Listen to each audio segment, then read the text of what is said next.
Have you any determination on Jordan and some of the starters for Saturday? Yes. And that is?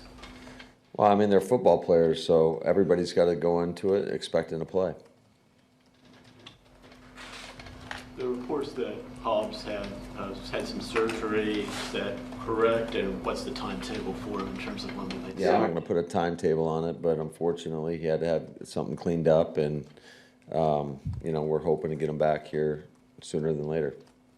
How happy were you to get Valentine back, considering he's started for you at times and can add? Yeah, a guy that's got experience and knows our system, not only on defense but on defense, and so really excited to see him.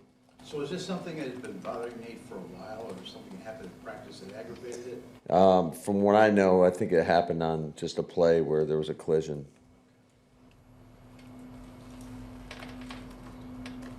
With Warren Brinson, with the opportunities that he's got in training camp, how have you seen him progress over these 2 He's years? doing a nice job, but like all young players, you got to continue to build on what you've done and continue to push, and I'm excited to see him in some live action. Matt, what's the prognosis for Quay Walker? I wouldn't anticipate anything too long term, so he's working back through it. On Saturday night, you guys ran an RPO where Jordan goes backside to Dobbs on a slant. I think it was on a counter action. Obviously, it feels like they have that whenever they want it, the two of them, right? How important is it, or how difficult is it to get the young guys like Golden or somebody like Savion to get to that point where they read it and they know it exactly like Dobbs? Well, it's just the technique that you have to be able to run the slant, and when it gets harder, the closer the corners get to the line of scrimmage in terms of, how you defeat the jam. So Rome's done a great job with that, but really any of those guys, we got confidence in it. It's just a lot of times what you're looking for is how fast is that second level flowing, and how aggressive are they up front in terms of the defensive ends, because the last thing you want to do is put your quarterback in a situation where he's got an unblocked defender barreling down right at him and he pulls it. And now Jordan's shown that he can do that, because he's done it in the past, even versus like pressure looks where I wouldn't necessarily advise to make that throw, but he's been able to do it. Is Quay getting close to doing 11 on 11? Yeah, he should be limited today. No. What do you mean, and what's going to mean to get him back out there to start building on his experience last year at that position?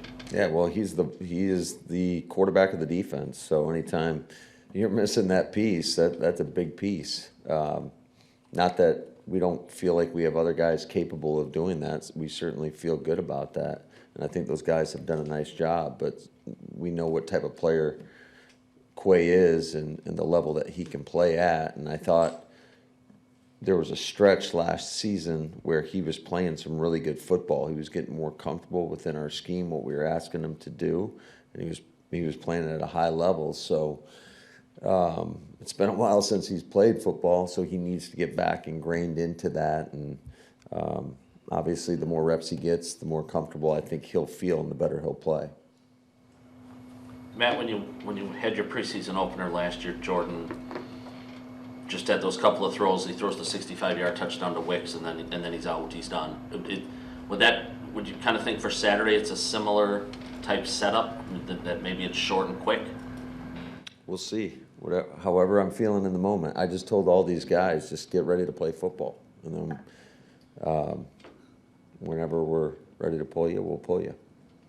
Omar Brown's got the 5 picks. Obviously, that really jumps out. How's he been down in, down out, being in the right place and all that stuff? I think he's done a great job. I really do. He's been really consistent, and he continues to maximize his opportunities. And when you do that, you get noticed, and then ultimately you get more ops.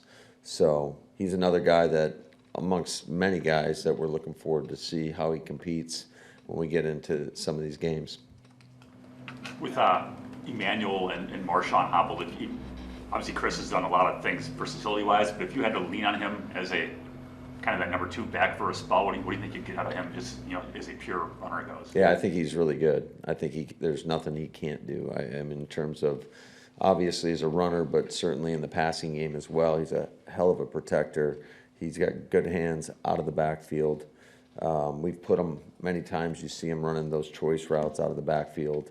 So I think there's nothing he can't do.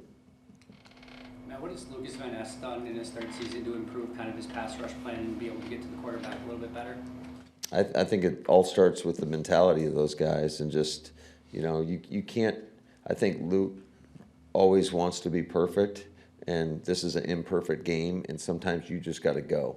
And I think he's starting to learn that. Obviously, he was a young player when we drafted him, and he's getting more reps, and I think he's doing a really good job with that. So he's another guy that just looking forward to see how he progresses as the season goes along.